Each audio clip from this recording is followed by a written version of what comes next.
Hello everybody, this is Michelle Fox and welcome back to Quick Tip Friday. Today I have a strange little collection of tips for you. Sometimes I try to group them by themes like thread or storage, but today it's just kind of a hodgepodge of just a few little fun tips that I've come up with. So let's get started. Now the first tip I want to share with you is a tip that I'm going to use to improve my UFO storage kits. You know, I usually put a little piece of paper in here that says where I'm at.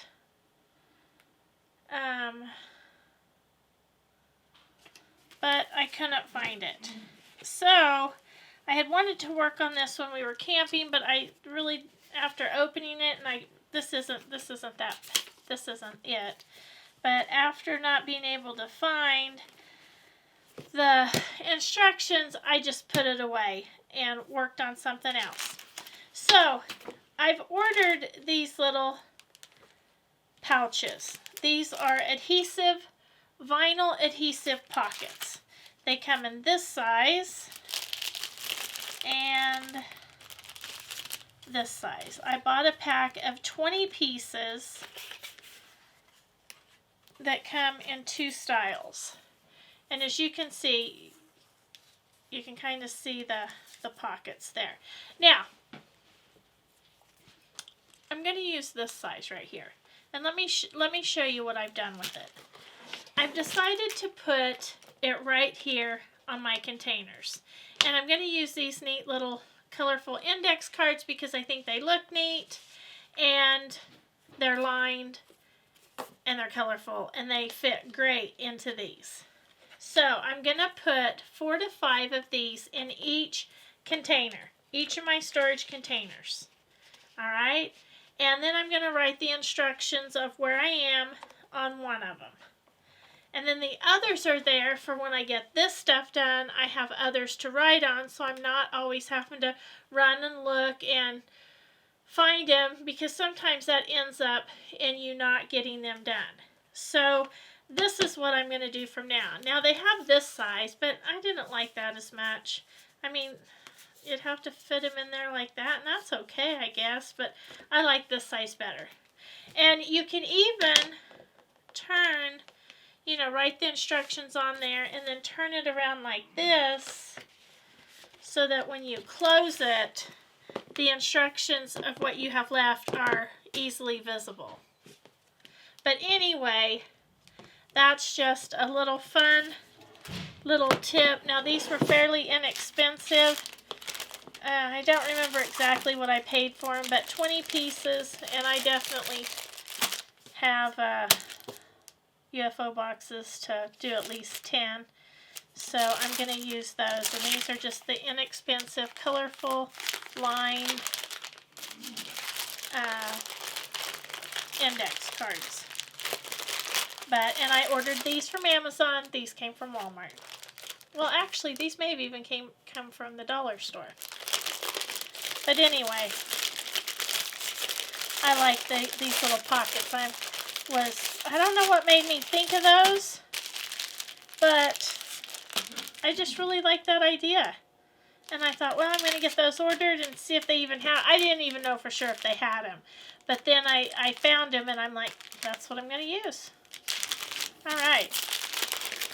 Okay, so that was my first little tip. My second little tip is also using an office supply product. These are 4 by 6 inch sticky notes. And what I'm going to do with these, alright, so this is a quilt magazine that I had in my little wall storage unit that I put these in. And I did mark a lot, like when I go through a magazine, I will, mark sometimes what I like. And I'll put, some initials on there, like this says QOV. So I know that these are quilts that I must have been considering for QOV.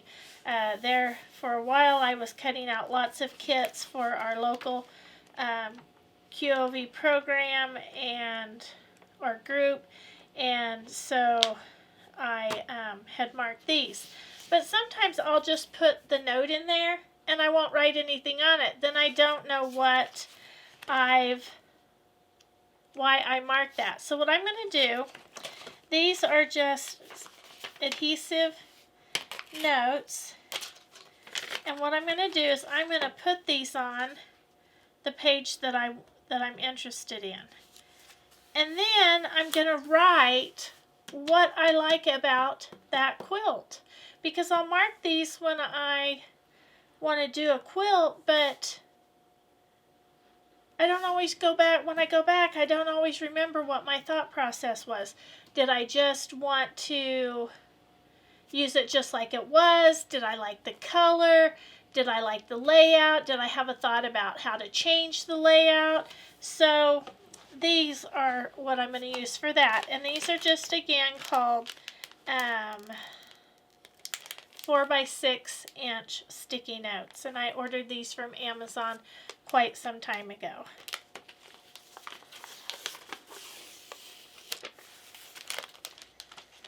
But anyway,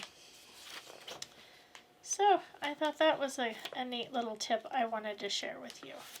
And I love lined things because I don't have the best handwriting, and writing on lines just looks so much neater to me.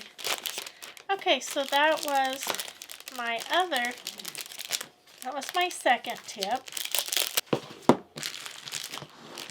Okay, so the next thing I wanted to share with you, I've talked a little bit about that in the future I was going to just cut off some of the selvages of each fabric I use for a project and put it in the box.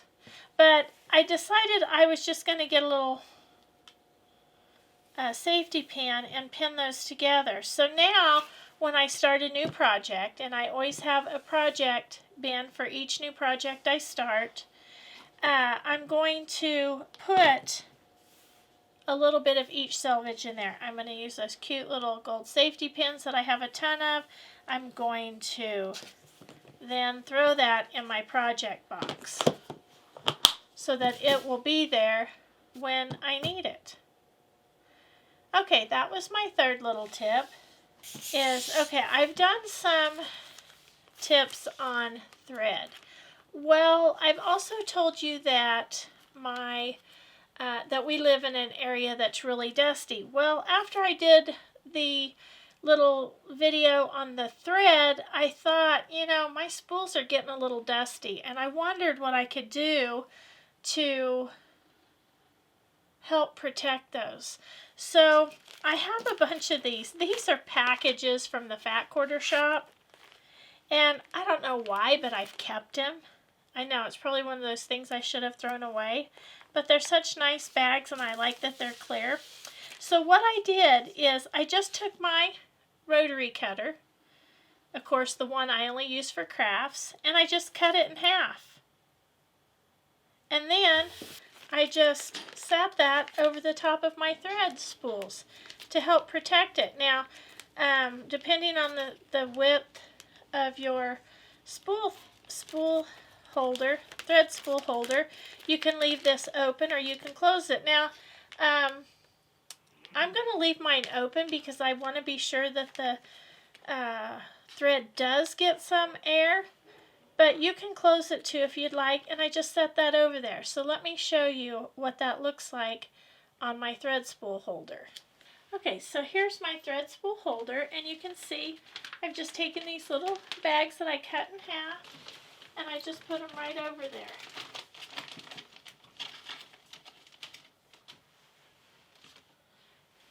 To help protect them from all of the dust.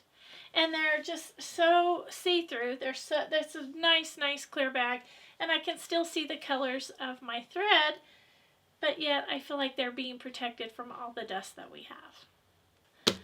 Okay, so I hope you've enjoyed those few tips today. It was quite a hodgepodge of little tips, But if you have a strange, unique little tip you'd like to share, please leave that in the comments below. I hope you've enjoyed today's video. If you have, please hit the like button. Subscribe if you haven't. Please share with a friend. And as always, leave a comment. I love to get the comments and try to reply to each and every one. So until next time, have fun quilting.